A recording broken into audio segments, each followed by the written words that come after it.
అన్న వందనాలన్నా. హ్మ్. క్యూ2జేపీకి మనకు క్వశ్చన్ వచ్చింది. ఇప్పుడు దావీదు రాజుగా ఉన్నప్పుడు జనసంఖ్య లెక్కించమని చెబుతాడు. అదేమో 2 సమూయేలు గ్రంథంలోనేమో అది దేవుడి ప్రేరేపణ కింద ఉంది. మొదటి దినవృత్తాంతాల్లోనేమో అది సాతాను ప్రేరేపణ అని రాయబడింది. ఈ రెండిట్లో ఏది తీసుకోవాలన్నా? ఓకే. చాలామంది ఈ కాంటెక్స్ట్ ఏమనుకుంటారంటే కాంట్రడిక్షన్ అనుకుంటారు. చూసారా, బైబిల్‌లో కాంట్రడిక్షన్ ఉంది, అసంబద్ధాలున్నాయి, పరస్పర భిన్న లేఖనాలున్నాయి, వాక్యాలున్నాయి అంటూ బైబిల్‌ను తప్పుపట్టేదానికి వాడేటువంటి రెఫరెన్సుల్లో ఈ 2 రెఫరెన్సులు ఉంటాయి. 2 సమూయేలు గ్రంథం 24వ అధ్యాయంలో దేవుడు ప్రేరేపించాడని, మొదటి దినవృత్తాంతములు 21వ అధ్యాయంలో అపవాది ప్రేరేపించిన దావీదుని జనసంఖ్య దాఖలు చేయడానికి అనేటట్టుగా ఉంటుంది. ఇక్కడ జనసంఖ్య దాఖలు చేయడం, జనాలను లెక్కించడం లేదా సైనికులను లెక్కించడం అనేది పాపం కాదు. దేశంలో ఎంతమంది ఉన్నారు, జనాలు ఎంతమంది ఉన్నారు, సైనికులు ఎంతమంది ఉన్నారు అని లెక్క పెట్టుకోవడం అనేది తెలివైన పని.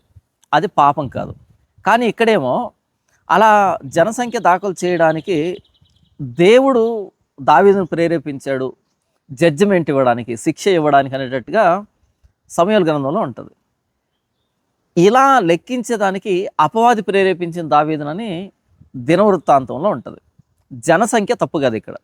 కానీ జనసంఖ్య అనేది దావీదుకు కానీ జనాలకు కానీ శిక్ష వచ్చేదానికి కారణమైంది. ఇంతకీ దేవుడు ప్రేరేపించాడా, అపవాది ప్రేరేపించాడా అన్నది ప్రశ్న. మనం యోబు గ్రంథాన్ని చూసినప్పుడు యోబుని శోధించింది, యోబుని అన్ని శ్రమలకి గురి చేసింది. యోబు కుటుంబ నాశనం కావడానికి కానీ, ఆయన రెప్యుటేషన్ పోవడానికి కానీ, ఆయన ఆరోగ్యం పోవడానికి కానీ, ఆయన ఆస్తి పోవడానికి కానీ, దీనికి అంతటికీ కారణం ఎవర్రా అంటే అపవాది. కానీ అపవాదికి ఆ పర్మిషన్ ఇచ్చింది ఎవర్రా అంటే దేవుడు. దేవుడు అనుమతి లేకుండా అపవాది ఏమి చేయదు. నీవు ఇంత మట్టుకే యోబుని శోధించాలి, అతని ప్రాణాన్ని ముట్టకూడదు అనేటువంటి ఆ మాట చెప్పింది, ఆ పర్మిషన్ ఇచ్చింది ఎవర్రా అంటే దేవుడిచ్చాడు. కాబట్టి దేవుడు యోబుని శోధించాడు అనొచ్చు. ఎందుకని? దేవుడు అనుమతి ఇచ్చాడు కాబట్టి. ఇంతకీ ఆ కార్యక్రమాన్ని నడిపించింది ఎవర్రా అంటే అపవాది. కాబట్టి అపవాది శోధించాడు అనొచ్చు, ఎందుకంటే దాన్ని నడిపించాడు కాబట్టి. ఉదాహరణకి ఈ బిల్డింగ్ను ఎవరు కట్టించారు అంటే పలానా రాజుగారు కట్టించారు అని అంటారు. ఇంతకీ రాజుగారు ఏమైనా రాతి మీద రాయి పెట్టి ఆ తాపి పని చేశాడా అంటే లేదు. కట్టింది ఎవరు? బేల్దారులు కట్టారు. పలానా మేస్త్రినో లేకపోతే ఇంకొక శిల్పకారుడో ఎవరో, మొత్తానికి ఆయన పేరు చెప్తారు. మొత్తంగా ఈ ప్రాజెక్ట్ అంతా నడవడానికి పలానా వ్యక్తి కారణం, ఆ వ్యక్తి బిల్డింగ్ అండి ఇది అని చెప్పొచ్చు. లేదు, పర్టికులర్గా ఎవరు మేస్త్రి ఎవరు ఇక్కడ అంటే ఆ వ్యక్తి పేరు చెప్పొచ్చు. తాజ్మహల్ కట్టించింది ఎవరు? షాజహాన్. నిజంగానే షాజహాన్ తాజ్మహల్ని దగ్గరుండి మొత్తం అంతా పర్యవేక్షించి రాతి మీద రాయి పెట్టాడు, ఇదంతా చేశాడా? లేదు. ఆయన జస్ట్ ఫండింగ్ ఇచ్చాడు, ఆయన కోరిక మేర అది వచ్చింది.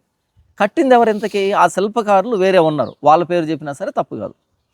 అలాగే యోబు శోధించబడ్డానికి దేవుడిచ్చిన అనుమతి కారణం, దాన్ని దగ్గరుండి నడిపించింది అపవాది. కాబట్టి అపవాది యోబును శోధించింది అన్నా కరెక్టే, దేవుడు శోధించాడు అన్నా కరెక్టే. కానీ మనం యాకోబు పత్రిక చూసుకున్నప్పుడు 1వ అధ్యాయం 13వ వచనంలో దేవుడు కీడు విషయమై మనల్ని శోధింపబడనీయడు అంటే ఆయన ఇన్వాల్వ్ కాడు, కీడు విషయంలో ఇన్వాల్వ్ కాడు, కీడు విషయంలో మనల్ని శోధించడని చాలా స్పష్టంగా రాయబడింది. కానీ ప్రతి శోధన దేవుని అనుమతితోనే అది ప్రారంభమవుతుంది. దేవుడు మనల్ని కీడు విషయమై శోధించడు, అపవాది శోధిస్తాడు. కానీ అపవాదికి అనుమతి ఇచ్చేది మాత్రం దేవుడు. ఇప్పుడు దావీదు జనసంఖ్య దాఖలు చేయడానికి ఎవరు ప్రేరేపణ ఇచ్చారు అంటే అపవాది ప్రేరేపణ ఇచ్చాడు. ఆ ప్రేరేపణకి లోబడేటట్టుగా, అపవాది ప్రేరేపణ లోబడేటట్టుగా ఈ మొత్తం అంతటిని అనుమతించింది ఎవర్రా అంటే దేవుడు. ఎందుకు అంటే ఒకప్పుడు దావీదు అంటే గొర్రెలు కాసుకునేటప్పుడు ప్రతిదానికి దేవుడి మీద ఆధారపడేవాడు. అది సింహం బారి నుండి గొర్రెలను తప్పించాలి అన్న, ఎలుగుబంటి బారి నుండి ఈ గొర్రెలను తప్పించాలన్నా దేవుడి మీదనే ఆధారపడి ఆయన విశ్వాసంతో చాలా కార్యాలు చేశాడు, వాటిని గెలిచాడు. ఆ ఏలా లోయలో గొల్యాతు ఎదురుగా నిలవబడినప్పుడు యుద్ధం యెహోవాదే అన్నప్పుడు ఆయన వెనకాల సైన్యాన్ని చూసుకొని వచ్చిన మాట కాదు అది. అంతకంటే ముందు సౌలు తన యుద్ధ ఆయుధాలను ఇస్తాడు. యుద్ధ ఆయుధాలని ఆ యుద్ధ కవచాలను ఇచ్చి వీటితో వెళ్ళు అంటే వాటిని పక్కన పెట్టి ఇవన్నీ నాకు సరిపోవు, నాకు ఈ ఒడిసెలు చాలని దేవుడి మీద విశ్వాసంతో వచ్చి నిలవబడతాడు.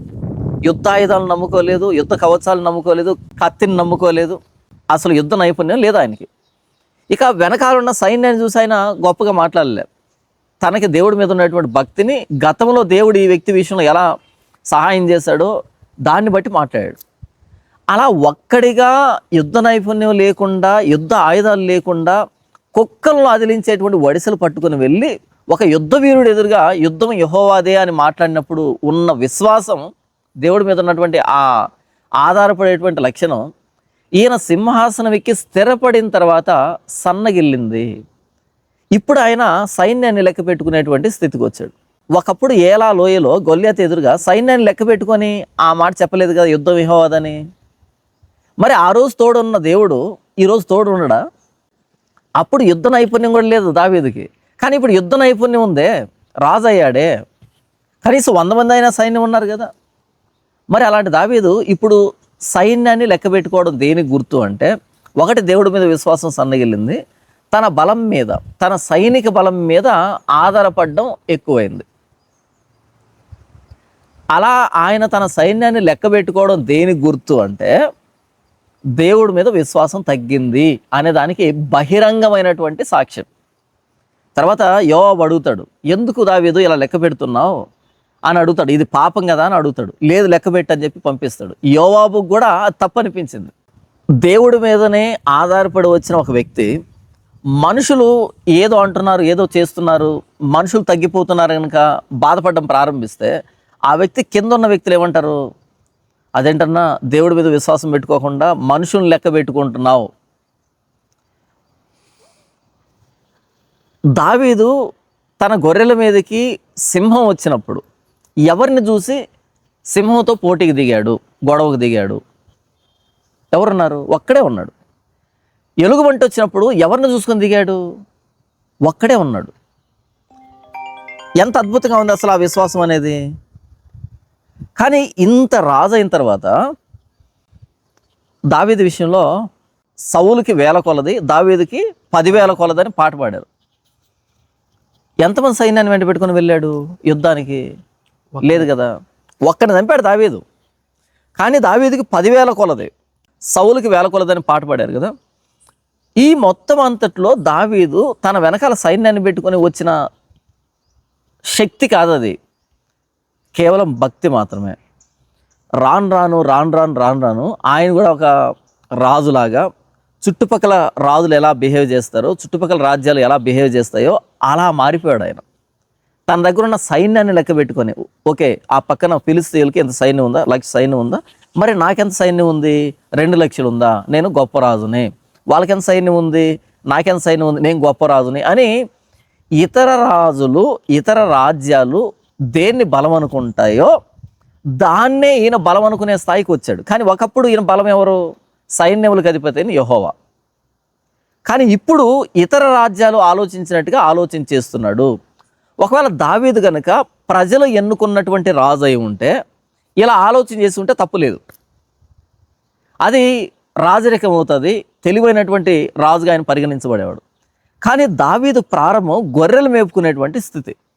గొర్రెలు మేపుకునే స్థితి నుంచి ఇశ్రాయేలు అనే 12 గోత్రాలను మేపేదానికి, కాచేదానికి దేవుడు నియమించినప్పుడు దావీదు ప్రారంభంలో సైన్యం మీద ఆధారపడలేదు, ఇప్పుడు కూడా సైన్యం మీద ఆధారపడాల్సిన అక్కర్లేదు.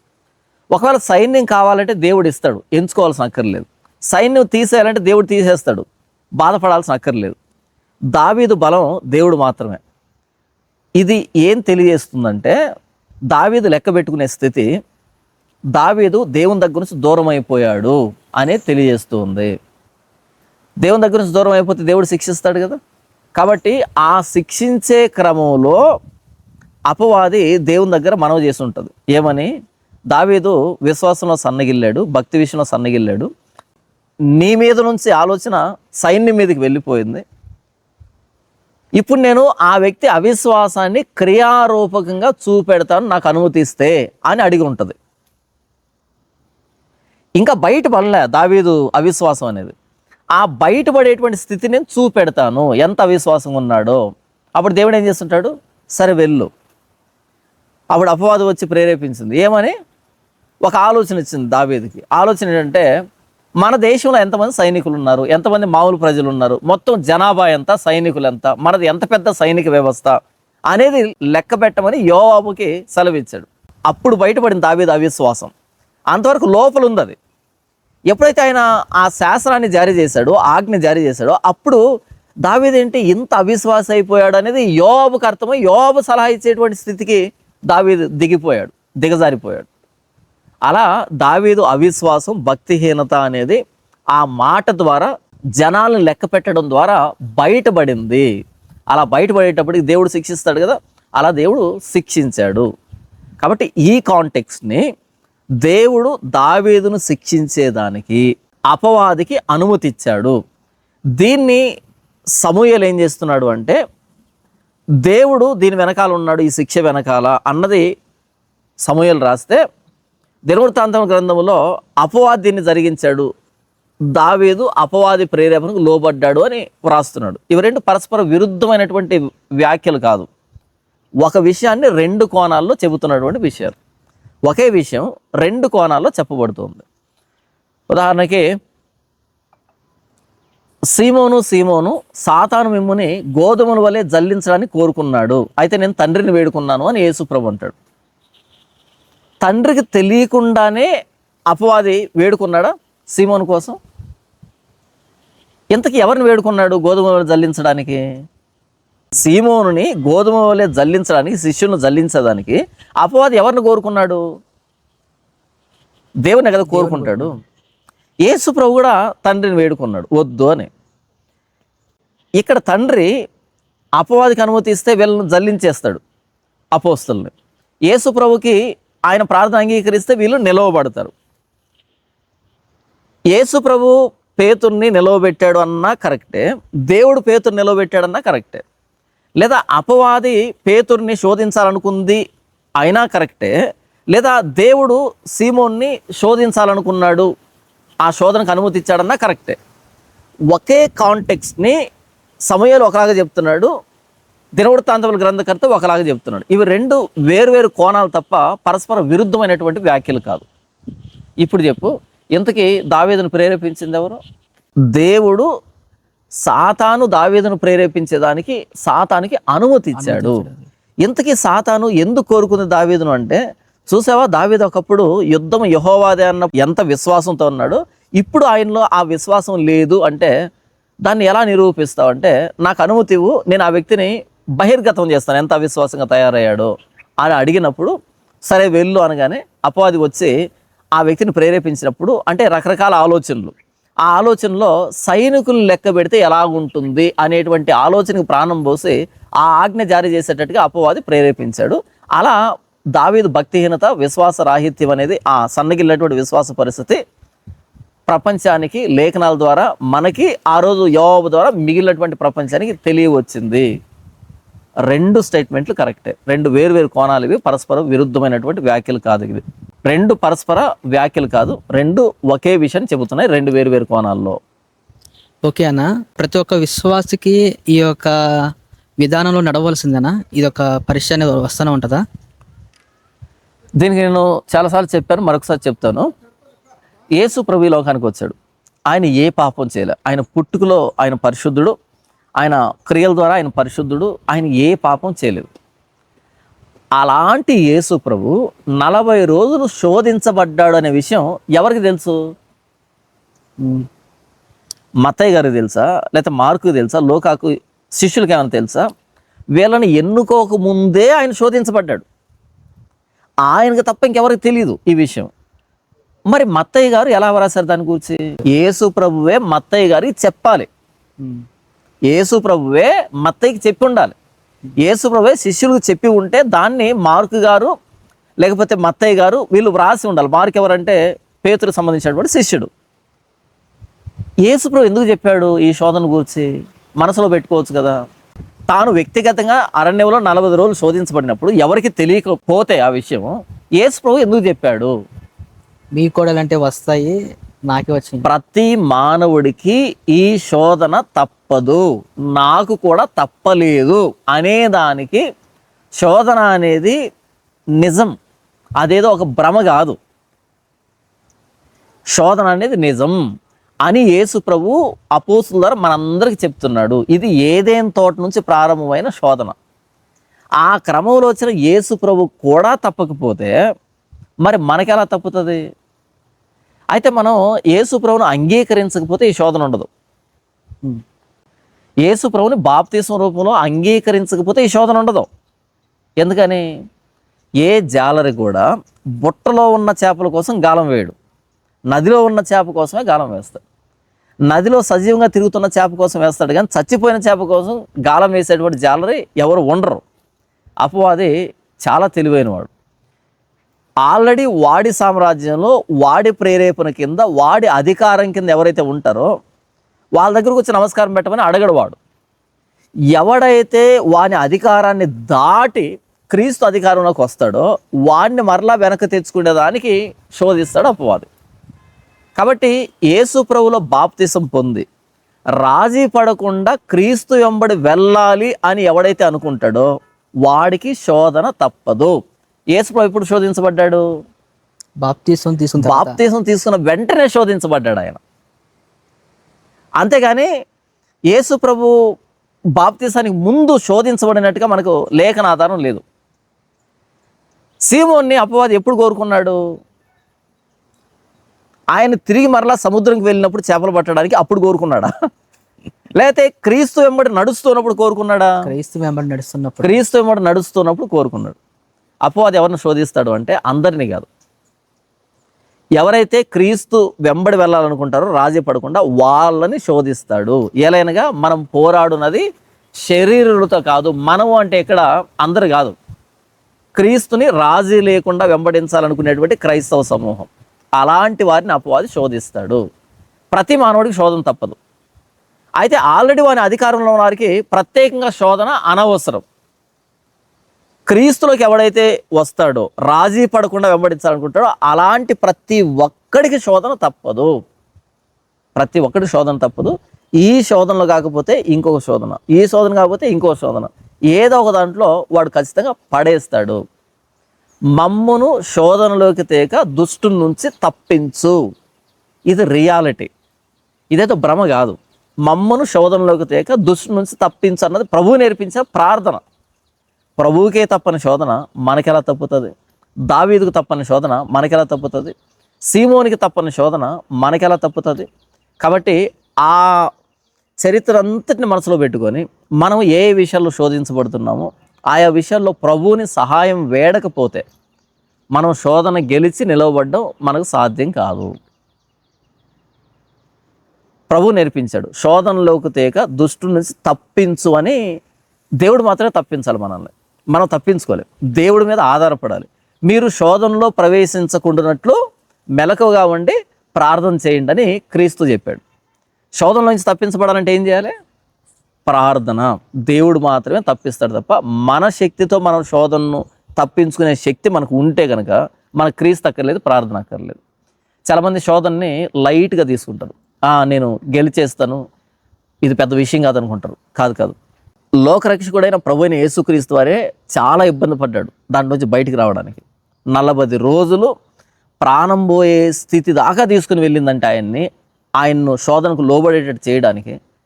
ఇక మన పరిస్థితి ఏంటి? మనం అన్ని రోజులు ఉండగలమా? అంత స్థాయికి మనం వెళ్ళి గెలిచి రాగలమా?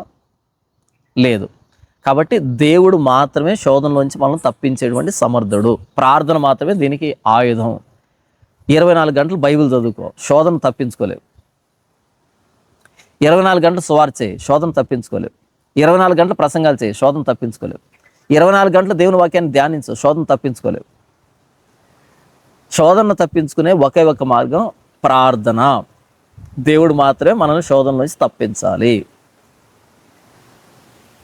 దావీదు దీనికి మినహాయింపు కాదు, యేసు ప్రభు కూడా దీనికి మినహాయింపు కాదు. మనం మినహాయింపు అంతకుమించి కాదు. కాబట్టి ఎప్పటికప్పుడు మోకాల మీద ప్రభువును వేడుకోవాల్సిందే. ఆ శోధనలోంచి ప్రభువు మనల్ని విడిపించాల్సిందే. అన్న దీని కంటిన్యూషన్ క్వశ్చన్ అడుగుతానన్నా. ఉమ్, మీరు ఇప్పుడు శోధనలో నుండి దేవుడు తప్పిస్తాడు ప్రార్థన చేస్తే అన్నారు.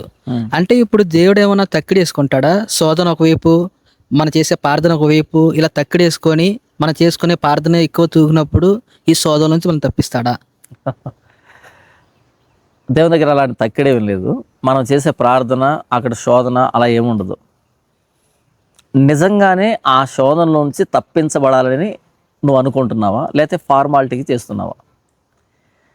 ఎప్పుడైతే నేను శోధన నుంచి తప్పించమని దేవుడి మీద ఆధారపడతానో, ప్రార్థన చేస్తానో, దాని అర్థం ఏంటంటే నా బలహీనతను నేను గుర్తెరుగుతున్నాను, దీని నుంచి తప్పించేటువంటి బలవంతుడు ఆయన మాత్రమే అని ఆయనకు సరెండర్ అవుతున్నాను, అంతే. కాబట్టి ఎంతసేపు ప్రార్థన చేస్తున్నాం అనేది కాదు ఇక్కడ. బైబిల్ అలా చెప్పట్లేదు. ఎంతసేపు ప్రార్థన చేస్తున్నాం అని అడగట్లేదు. ఏ పదాలతో ప్రార్థన చేస్తున్నాం బైబిల్ అడగట్లేదు. ఎంత జెన్యూన్గా, ఎంత నిజాయితీగా, ఎంత యథార్థంగా దేవుడి మీద ఆధారపడుతున్నావు అన్నదే బైబిల్ చూస్తుంది. కాబట్టి శోధనకి ప్రార్థనకి తక్కిడేం లేదు. బైబిల్ అలా చెప్పలేదు. ఆ శోధన తీవ్రతని ఎంత గుర్తిస్తున్నావు, ఆ శోధనకి లోబడకూడదని ఎంత ప్రయాసపడుతున్నావు, అలా శోధనకు లోబడినప్పుడు దేవుని ఎంత కష్టపెట్టాలని నువ్వు కష్టపడుతున్నావు, అది ఊహించుకోలేక అక్కడ నీ భక్తి కనపడుతుంది, దేవుడి పట్ల నీ ప్రేమ కనపడుతుంది, లేఖనాలకు కట్టుబడి ఉండేటువంటి నీ నిబద్ధత కనబడుతుంది. వీటన్నిటికి మించి నీ బలహీనతను నువ్వు గుర్తెరిగి ప్రభువు బలం మీద ఆధారపడుతున్నావు. నిజమే, ఎదురుగా శోధన ఎక్కువ స్థాయిలో ఉన్నప్పుడు ఎక్కువసేపు ప్రేయర్ చేయాల్సి వస్తుంది, ఎక్కువసార్లు ప్రేయర్ చేయాల్సి వస్తుంది.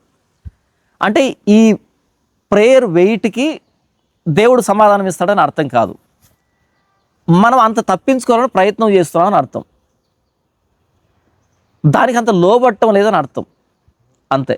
కాబట్టి దేవుడి దగ్గర తక్కిడేమీ లేదు. ఆయన జెన్యూన్గా, నిజంగా మనం ప్రేయర్ చేసినప్పుడు ఆయన మనల్ని విడిపిస్తాడు.